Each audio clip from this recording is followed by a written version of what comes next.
So do MS0867, 0950, 1061. So we've seen a sophistication of worms from Configure and Stuxnet to last year we saw WannaCry made the headlines, but NotPetya was probably the most damaging one. Got $10 billion in infrastructure damages. And then just last month, OXOMIC came out with a report that said, 919,000 hosts are still vulnerable on the internet. And that's because there's a lot of countries where software piracy is, just the norm, and they don't get things like Windows updates. And so we're still dealing with this issue. We're going to be dealing with it for many years. Another thing is that it's great case studies about Windows kernel's exploitation, specifically bypassing the mitigations that we thought were really good, like ASLR, deb, stack cookies, patchguard, as well as things like patchguard have evolved and generic Windows exploitation has kind of gone away. These show us really great examples of exploiting the driver, using the driver's internal structures during their exploitation. So this is the part where you can boo, because I am straying from the abstract a little bit, and that is because of time, mostly. So I'm mostly just going to be talking about Eternal Blue today, but there will be some new info because I haven't seen a published analysis of the Eternal Blue Windows XP exploit, which is a different exploit chain from Windows 7.1, which has been written about. If you're interested in learning about the whole equation group Shadowbroker saga, you might want to look at Matt Swish's talk earlier this week. He goes through the whole timeline of that. But yeah, I'll just get started. So a brief history of SMB. So it was invented in 1983 by a guy named Barry Feigenbaum working at IBM. He wanted to bring network file shares to DOS. So the first version of it was BAF, his initials. In 1988, Microsoft released the LAN Manager program for OS/2. And that's also the same year that they hired David Cutler, who began work on the EMT kernel. From 1989 to 1991, that's when the serve.sys driver was implemented. And that's when most of the internal exploits, the mechanics for them were introduced. And this was basically just LAN Manager built into Windows NT. 1997 to 1999 is when the Eternal Blue vulnerability was introduced, as far as I can tell. I could not find it in any version of NT4, but I did find it in pre-release candidates of Windows 2000. And then, of course, in 2017 was when MS17 10 infos went out. So what is a server message block? Basically, it's either going to be a request or a response from the server. It has a very defined structure that begins with a header. The most important part of the header is just what command you want to run. Associated with the command is the parameter block, and this is a fixed size structure. So if you want to think about it, if the command is to set up a session, this fixed size structure might have things like the length of your username, the length of your password, that kind of thing. And then the data block is a variable length part of the message block, and that's where you get things like the actual password. So there's a special type of SMB, special types of SMBs called transactions, and these are where the data we want to send to the server is so big that it won't really fit in one single SMB. So what we'll do is we'll start a primary transaction saying we have this big chunk of data we want to send to the server. The server will send us an interim response saying, okay, I accept your transaction, send me more data. Then we'll send a bunch of secondary transactions that complete that, fill in the blanks chunk by chunk. And then finally, when all the pieces arrive atomically, the transaction is executed, whatever ioctl command is associated with that transaction, and a final response is sent back to the client. So there's many different types of transactions. There's trans1, which is really old stuff like mail slots, and the remote access protocol. Trans2 was introduced, and that gave us access to doing things on files with greater than 8.3 DOS short names, and it was also part of the OS2 LAN manager. NT-trans was introduced with NT, and the big key difference here was that with NT-trans, the size of the parameter and data blocks of the transaction were changed from a U short to a U long, so more data could be sent over the wire per transaction. So the serve.sys driver has a bunch of dispatch tables that it uses to process different SMBs and transactions. So the main dispatch table would be serve SMB dispatch table, and so when the server goes to process an SMB, it'll look up the command, and then it'll look up that index into the dispatch table and call a callback function. Same thing goes with transactions. They'll look up the transaction subcommands, look them up in that dispatch table, find them, and then dispatch to a callback function. And that's where double pulsar comes in. So double pulsar is the main payload used in the internal exploits. And all it does is it goes and finds the serve.sys driver in memory, and then it finds the transaction2 dispatch table. And there's a function pointer in there that's just unimplemented. So it overwrites that function pointer to a callback function that it created that lets you ping, so you can create a transaction with a special subcommand. And if the backdoor is installed, there's a way that you can knock and see that it is installed. You can also issue a command to exec, which will allocate a buffer and run some shellcode, any kernel shellcode you want. And then you can also burn the implant. So the version of Eternal Blue that shipped with FuzzBunch was labeled as 2.2.0. And at the whole heart of Eternal Blue is this concept of file system extended attributes. So this is just a hidden name value key pair. It's metadata that's associated to files. It was introduced with OS2 version 1.2 with high performance file system. Windows NT also has, the NT file system also has extended attributes. But we don't really see them a lot today because the APIs are not very useful or kind of hidden. Most of the time, if you want to do something like extended attributes, you'll use alternate data streams, which most malware analysts are probably familiar with. One place that we do see extended attributes in NT is with the Windows subsystem for Linux. So this is where you can run an Ubuntu kernel on Windows, and it uses extended attributes for things like case sensitivity and Linux file permissions. And then in SMB, there's a concept of fee and key. So fee is a full extended attribute, that's the name plus the value. And then key is a get extended attribute, that's just the names. You might issue to the server, here's a key, I'm trying to get these extended attributes. And it'll reply to you with a bunch of fee.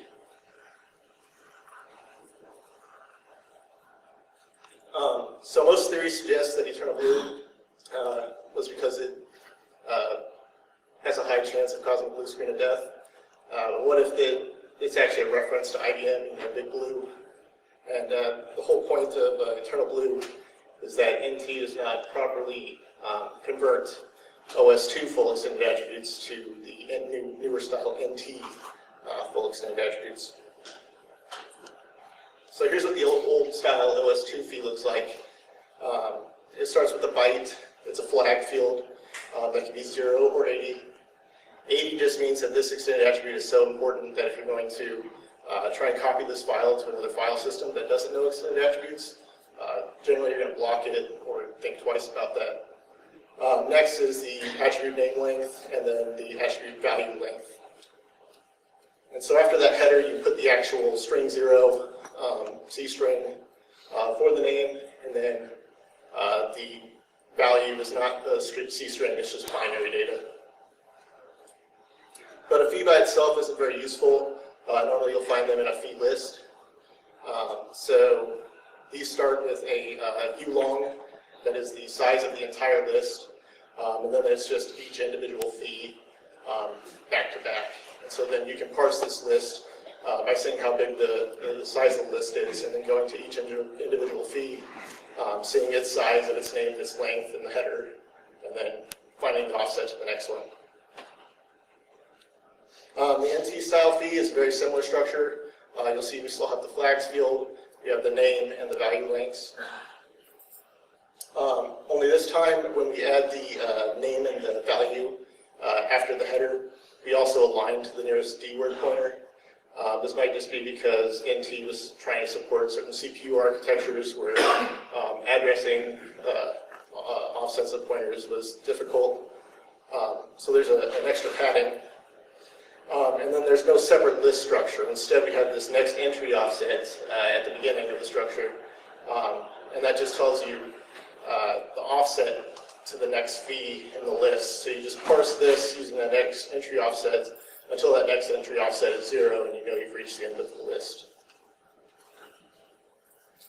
So here's an example of converting a fee from the OS2 style to the new NT style. And this is a special kind of fee called null fee. This just means that every value in the fee is 0. So the flags are 0, the name length is 0, the value length is 0, and then we need a null terminator for the C string for the name. And so we get 5 bytes of null. When we convert to the NT fee, we have that next entry offset. So we take that 5 that we had before, and then we have this new next entry offset field. So you automatically add 4 bytes, you get 9. And then you have to pad to the nearest D word. So you end up with 12 bytes total when you do this conversion. Here's our friend Trevor pointing out the actual bug for us. But instead of showing you a wall of code, I'm going to show you a wall of text. So as this function, servOS2 fee list size to NT, iterates over each SMD fee, it accumulates the size that it needs for that NT buffer when it does the conversion, because the NT buffer is bigger.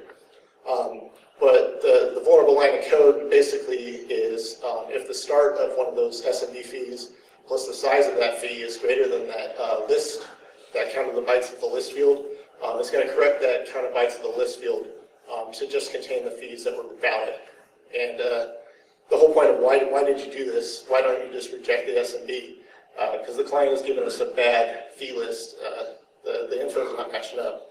But it's just important to note that this function has two outputs, two potential outputs. It can correct that fee list size, and then it also returns the size needed for the NT buffer. So the main problem here is that that count of bytes of the list was a ulong field, and when it updates that list, corrects it for us, it's casting that to a U short. So here's what it looks like on Windows XP. So as an attacker, I say my fee list here is OX 10,000 bytes. My high D word is going to be set to a 1. When it goes through and it parses the list, it's going to say, you only have E627 of a valid list. But when it goes to correct my list size, my high D word bit is not going to be changed because it's casting the size of the integer wrong. And then the size of the NT buffer is going to rely on when it thought that it's correcting the size to. But it's not, it's way bigger. So here's what it looks like in practice. This is the XP's exploit fee list. So you see we start with the CV list. We set it to OX 10,000. We have a bunch of those null fees because they are the most efficient way to send a fee over the network and have it calculated to a big size on the other end. Then there's a filler to the offset, and then finally the Buffalo overflow fee. And the Buffalo overflow fee, the start of that fee plus the length of that fee is what exceeds our OX 10,000. So then, you know, Clippy comes along and he fixes the size of the list, and the NT fee buffer capacity can only hold up to that many fee, but we've corrected the size of the list. And this is going to keep copying one by one these fee over, and eventually it would hit unallocated space and blue screen the system. But then after the Buffalo over fee, you just send a invalid fee, and that's any fee where the flag is not a 0 or an 80, and it'll stop doing the copy there. And we'll see that come up again in a minute. But here's some assembly analysis, what this looks like in assembly code. Here's a bunch of architectures that are vulnerable to Eternal Blue. These are all the point of code of Eternal Blue. But most people will be familiar with x86. So you can see we're subtracting with D-word pointers, and then when we do that store, we're casting it to a word pointer. And here's just an odd observation. So I mentioned earlier that I had looked at NT4 and Win2000. The NT4 Service Pack 6A SRP, basically every patch I could find for NT4, I applied it. And the latest serve.sys driver I could find was dated December 13, 2000, which is about a year newer than the Windows 2000 Service Pack 0 driver that shipped. But technically it's newer, but it doesn't have Eternal Blue. So basically Eternal Blue was introduced during the Windows 2000, whatever branch that was for them. So we're looking for the path of least resistance to have that vulnerable function called. That's going to come in the form of a trans2 open2. You can see in the trans2 data, it does take a fee list. So, you know, file system APIs, when you're opening a file, it also kind of doubles as creating a file. So we're going to be telling the server, I want to create a file. Here's the extended attributes for that file. We're going to be logging in anonymously, so we can't actually write files, but it's going to do that conversion before it even tries to create the file. So the permissions don't really matter. And just a side note, trans2 open2, this is a bug we saw in a Stack Overflow we saw in Samba, which is a Linux implementation of SMB. And then the FuzzBunch framework also has an exploit for this called Echo Record.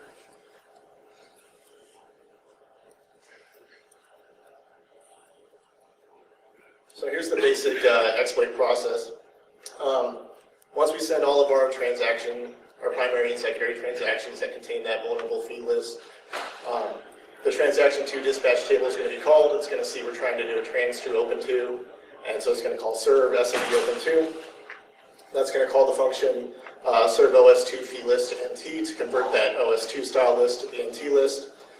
That in turn is going to call serve OS2 fee list size to NT, which is going to calculate the size needed for the NT buffer, and at the same time miscorrect our CD list field.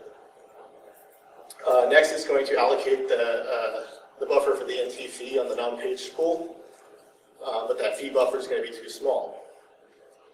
Next is going to iterate over each of those fees, and eventually a RTL move memory operation is going to cause the actual buffer overflow. So this is that last step where it's just going over each fee and just copying them over, and everything goes fine until you get to that buffalo overflow fee. And we're going to be grooming the pool to overwrite a decent structure and not just random memory. And then we stop the copy by sending that invalid fee so that we don't crash. There's another bug in Eternal Blue, session setup type confusion. So there's many ways to log into SMB. At least two of them are the NT security and extended security. You can see up until the dashed line structures and the SMB parameter block are virtually identical. The main difference is that the NT security parameter is 13 words long, or 26 bytes, and the extended security parameter is 12 words long. And then after that, you get to the SMB data block, which contains the byte count field, which is the size of the data block that follows the parameter block. So in blocking session setup index, you can confuse this function by setting certain flags on your SMB during the login. So in this case, we're going to be setting flags 2, extended security to 0, our word count to 12, but then we're going to say our capabilities of extended security are 1. This is going to confuse the server, and it's going to look at that byte count field from the wrong place. It's going to look at it at word 13 instead of word 12 size of the count. And this byte count field is used to calculate, during the login, we're sending a string containing our operating system type and also our landman type. And so it's going to use that byte count field to calculate the size that it needs to reserve for these Unicode strings. But bug 2 in a nutshell, all it really allows us to do is allocate large non-page pool memory blocks. That's going to be useful for us for the pool feng shui. And then the nice part about it is that we can free those memory blocks on demand just by closing the socket. So we log in, session set up with the bug, and then whenever we want to free it, we just close the socket. There's another bug, and this is an oversized trans2 dispatch. So we have a problem. Bug number 1, our fee list, is greater than OS 10,000 bytes in order to trigger the bug.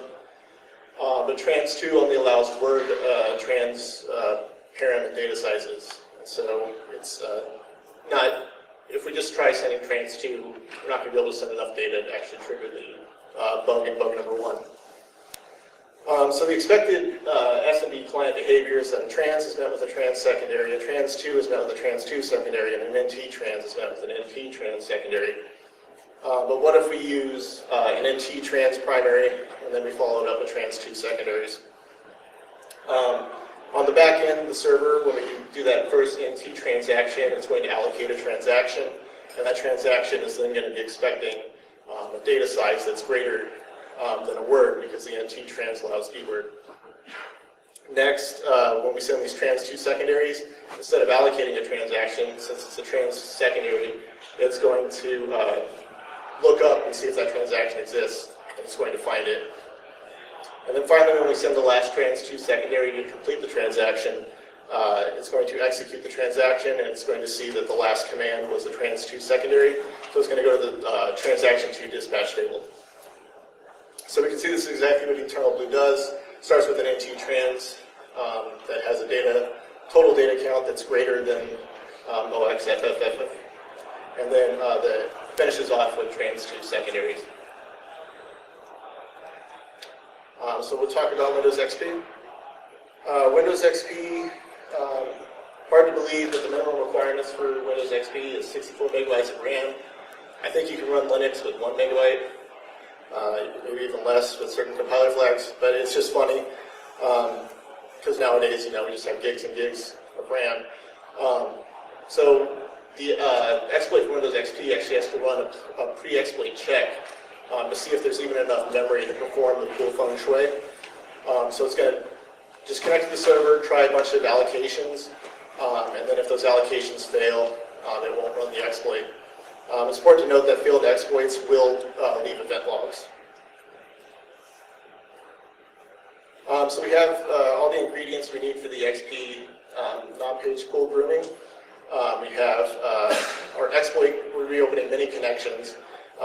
The exploit connection is where we're going to send that NT transaction, and then the secondaries and this is just going to contain that fee list that's we've specifically set up. Next is the session setup. These are going to be the grooms and the frags. So the groom is a overflow target. It's the structure that we're going to be trying to overflow. And then frags are very similar. It's the same stuff, but they're just smaller, and that's just to fill in memory gaps. So one thing that's different about Windows XP is that the non-page pool, the allocator here is going from higher addresses to lower addresses. So we're going to be going from right to left in this demonstration. But we start with a pre-exploitation memory layout. There's just random stuff in a fragmented pool. Next, we're going to send the NT trans primary and every trans2 open to secondary except for the last one. So we're not triggering the bug yet, but all we need to do is just send one more SMB, that last trans2 secondary, and then the bug will trigger immediately. So we send all of our fee list except for the last little bit of it. Next, we start sending these frag buffers using the session setup bug. And these are just small. They might leave some gaps in memory, but it doesn't matter. And then we're sending the actual groom buffer. So this is the stuff that we actually want to overflow using the same session setup bug. And we just send a bunch of these to fill up memory.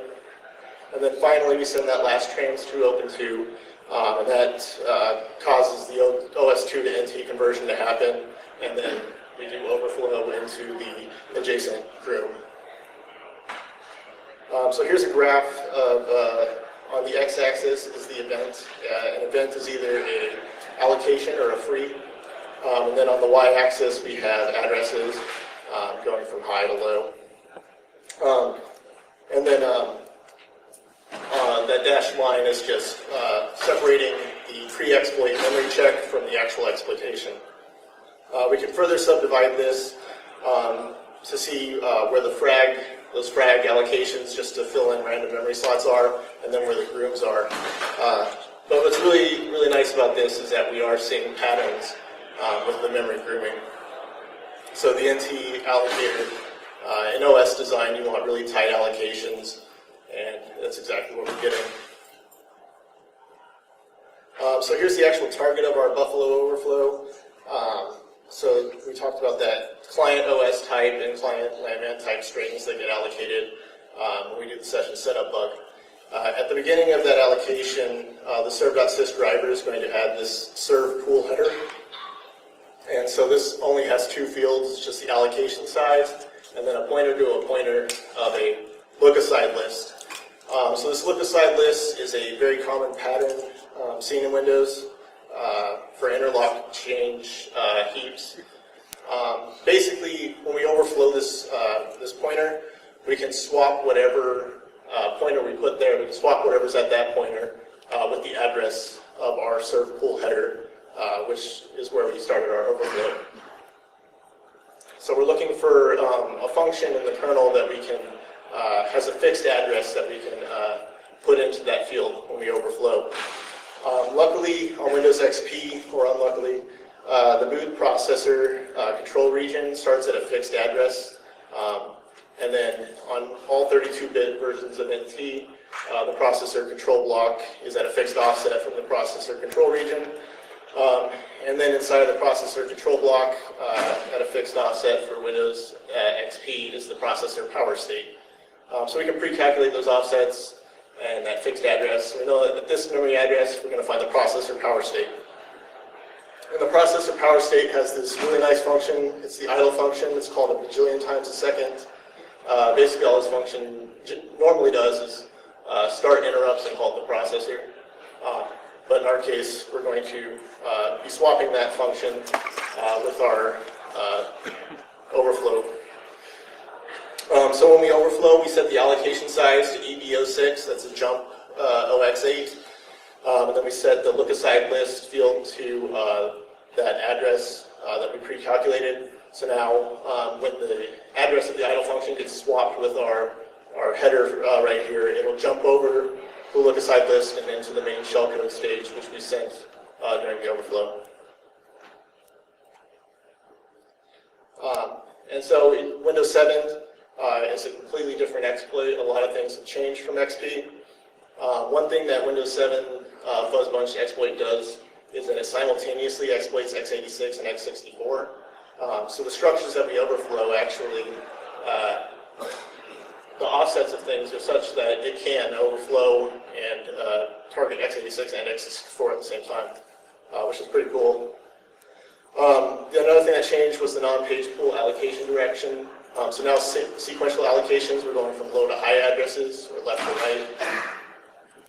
Windows Firewall was technically introduced in XP, maybe even earlier. At least the GUI came in XP Service Pack 2. It doesn't really matter in most configs, such as joining a domain, you're going to get your port 445 opened up. NT 6.0, the HAL heap is still static, but that boot processor's control region is not, has been ASLR. So that means that the idle function, we don't know, we can't pre-calculate where the idle function is. So we can't really use that methodology anymore. And then also with Windows 7, now we have SMB2. So it used to be that the networking, all the network code was part of the serve.sys SMBv1 driver. With SMB2, they introduced a new driver, serve2.sys, and they kind of moved all the networking out to a library driver called servnet.sys. So that's just important to note.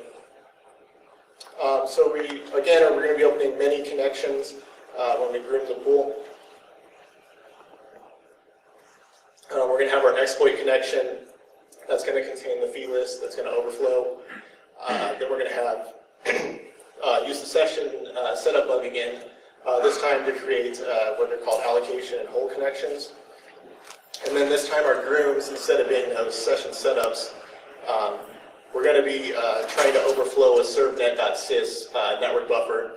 So that when servnet.sys sees that it has a packet coming in, it will allocate a buffer with some headers, and we're going to try and overflow those headers.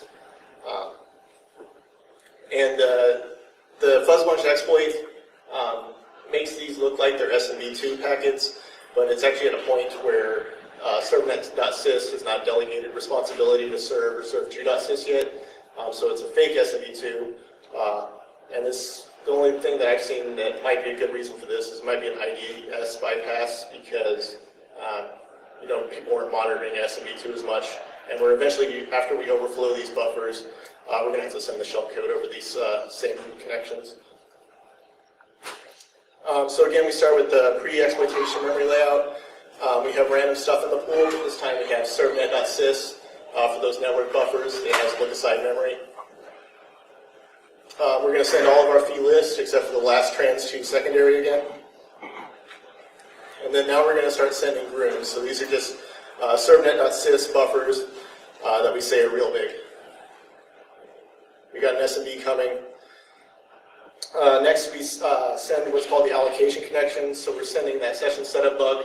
We're just going to make this a little bit smaller than what our goal NT fee buffer size is. Next, we're going to send the whole buffer connection, which is the same size as the NT fee buffer size. We free the allocation connection by closing the socket. Now it's able to just allocate whatever random memory it needs in that slot instead of interfering with our grooming. And then we send the final groom packets, and we're hoping that one of those will come after that session setup whole allocation. We free the whole allocation, close the socket, and now a buffer that is the same size as that NT fee buffer that's calculated is now available. But then during the conversion process from OS2 to NT fee, that NT fee buffer was not the right size. So here's the target of our Buffalo overflow this time. Like I said, when you tell the servnet.sys driver, when you open the TCP connection and you send your net BIOS headers, you say, I have an SMB coming, it's this big. It reserves that much memory to hold that SMB. And so there's a bunch of fields in this, but the ones that we're really interested in are this MDL. So an MDL is a built-in structure in Windows NT, memory descriptorless. All they do is map virtual to physical, non-contiguous. It just basically, whatever we overwrite here, we can build a write what where primitive because we can set the map system virtual address to wherever we want. So when we overflow, we're going to set it to the HAL heap, which is just non-ASLR, read-write execute memory. So at this point, anything that we write on that socket is going to look at that MDL where it's supposed to be writing that to. You can see it used to point to the actual buffer, but now it's pointing to the HAL heap. So now we're going to send the shellcode over each groom connection that we opened. We're not sure which groom actually got overflown, so we have to send the shellcode on all of them. We also overwrite that servnet winsock struct, the winsock context, and that will that servnet winsock struct has a function table in it. So now when we free all of the groom connections after we sent the shellcode, that function table has a cleanup function in it, and we just point that to the double pulsar shellcode. When we get execution this time, we are running at dispatch level, so things like page memory are off limits, and that's going to be necessary for double pulsar to use in order to backdoor the transaction to dispatch table. So a quick and dirty way to get from dispatch level to passive level is to hook the syscall MSR register. At this point, we are violating patchguard, and if the patchguard timer comes along and sees that we have hooked the syscall table, it could blue screen the system. But we're only going to have it hooked until the next system call. So the next system call happens. We run our stage 1 shellcode that just calls double pulsar. returns and then restores that syscall MSR back to what it was before, and hopefully patch guard hadn't run, and we can go on. So internal blue on 8 plus has changed a little bit more. So by default, anonymous logins to the interprocess communications tree is blocked, but many misconfigurations still allow anonymous logins. So we need that anonymous login in order to say we're creating a file in order to send that exploit fee list. The other thing that we'll notice that's a very big difference is that now when we tell servnet.sys to reserve us a buffer, it's going to put the headers of that buffer after the buffer. So on Windows 7, the headers are before the buffer. On Windows 10, they're after the buffer. And this means we have to overflow a lot more memory in order to overwrite the MDL and things that we need to overwrite. So there is a higher risk of crashing with Windows 10 and Windows 8 and up. Another thing is that the HAL heap, where we stored our shellcode last time, has now been marked as non-executable, so it has dep. So we're going to need a dep bypass for where we want to store that shellcode. So Stéphane Lebert published gave a presentation called Bypassing Windows 10 Kernel ASLR Remotely. So we know that the HAL heap still has no ASLR, but it's marked as dep. But the x64, the AMD 64 page table entry for that page is also not ASLR. So we know where the page table exists, page table entry for that. And at bit 63 is where the actual NX bit is set. So in order to bypass this, we're going to have to run the exploit basically twice. The first time we overwrite that MDL, it's a point at the page table entry, and then we just send 1 byte over the socket with a 0 so that it overwrites that NX. And then we pretty much just do the same methodology as the Windows 7 exploit after that. So here's the outcome. So here's the major differences between XP and Vista Plus. You'll see the vulnerability was during that list size calculation where it miscorrected the pointer size, or the integer size when it cast the pointer wrong. Next, the overflow happened during the OS2 fee to NT, so as it's iterating over each fee. On XP, the target was that serve pool header, which we hijacked with interlock free. Our shellcode was sent when we overwrote that pool header, and then the function we hooked in order to get code execution was pop processor idle. And then in Vista Plus, we're overflowing. Our target is that servnet receive buffer header, and then we hijacked execution during that common receive handler that looked into the function table for the cleanup function and called back. We stored our shellcode on the heap, the HAL heap, using a write wetware primitive. And then finally, to get code execution of double pulsar, we hooked the system call table. So here's what the patch looks like for Eternal Blue. Insert OS2 fee list size to NT. Before, we were casting to a short on that long field. So the fix is you just cast it to a long when you fix it up. But again, why are you fixing the client's broken fee list? If the fee list is bad, just reject the whole SMB, and we wouldn't have been here in the first place. Next is the session setup type confusion. So this allowed us to allocate memory and free it on demand. The slide's potentially left blank because as far as I can tell, it still exists. But it's not really that big of a problem. If you want to reserve a lot of memory on SMB, you don't need this bug. SMB is just very insecure with the way that it allocates memory, so you can pretty much denial of service any system that you can see. Next is the patch for the oversized trans2 dispatch. So this is where we sent the NT trans primary and then followed it up with trans2. So now when a transaction is allocated, there's a new field called secondary command, or at least that's what I'm naming it. A lot of this stuff you can get from the debug files, but things like structures you can't, just the function names. So they've added this new field on a transaction structure allocation where they store what they're expecting the next follow-up secondary transactions to be.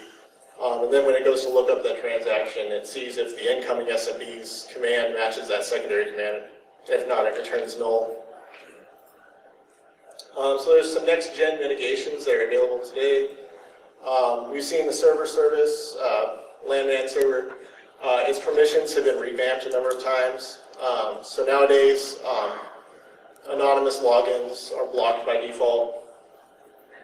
We've also witnessed in the past year the death of SMDv1. Ned Pyle finally got it through.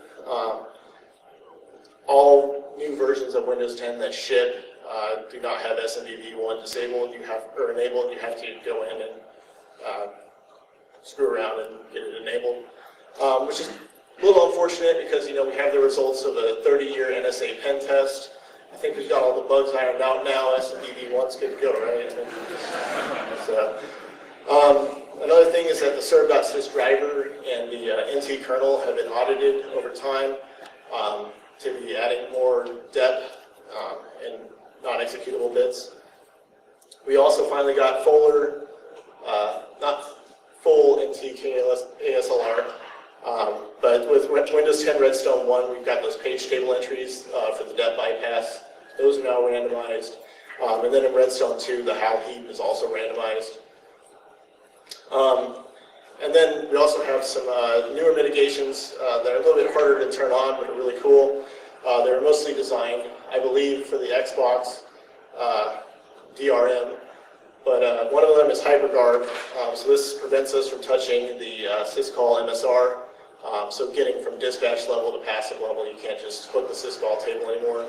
There's a hardware enforcement that stops you from touching those syscall MSRs. And that's because the whole NT kernel is now running in a hypervisor. Another thing is kernel control flow guard. All those function pointers that we overrode to get code execution, if this is enabled, those will be double checked before those function callbacks are executed, and bug check will happen if you overflow and change one of those hijacks. So we have some next-gen mitigations that are coming tomorrow. One of them is hardware shadow stacks. So stack overflows, this will finally, hopefully, be the killer. Every time you call a function or put something on the function return stack, there'll be a shadow stack that contains that, and then whenever you return, it'll double check to make sure that that return address is right. So this kills things like ROP, COP, those kinds of things. So we didn't see a stack overflow in here, but some of the other internal exploits, like Eternal Champion, that is a stack overflow. This also means that we'll have to redesign some shellcode. It's not going to stop shellcode, but you just have to think about things like ROP and COP and whatnot. Another thing that has no real public info besides this one tweet that Matt Miller of the Microsoft Security Resource, whatever it is, he tweeted at me after my DerbyCon talk, and he said that they were adding a pool allocation order randomization. So those nice patterns that we saw for the grooming of the pool, those are going to be theoretically randomized.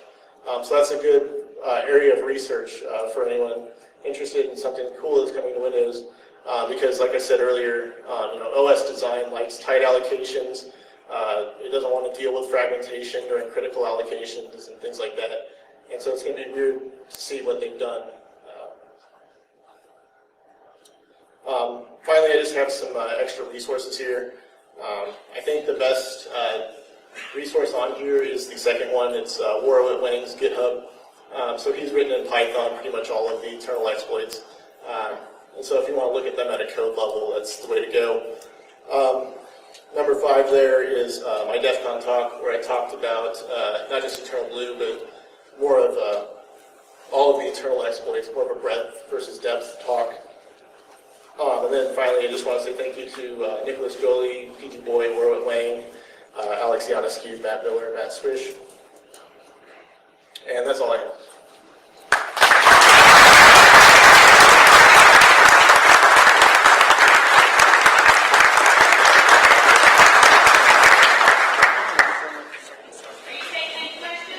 do have time for questions.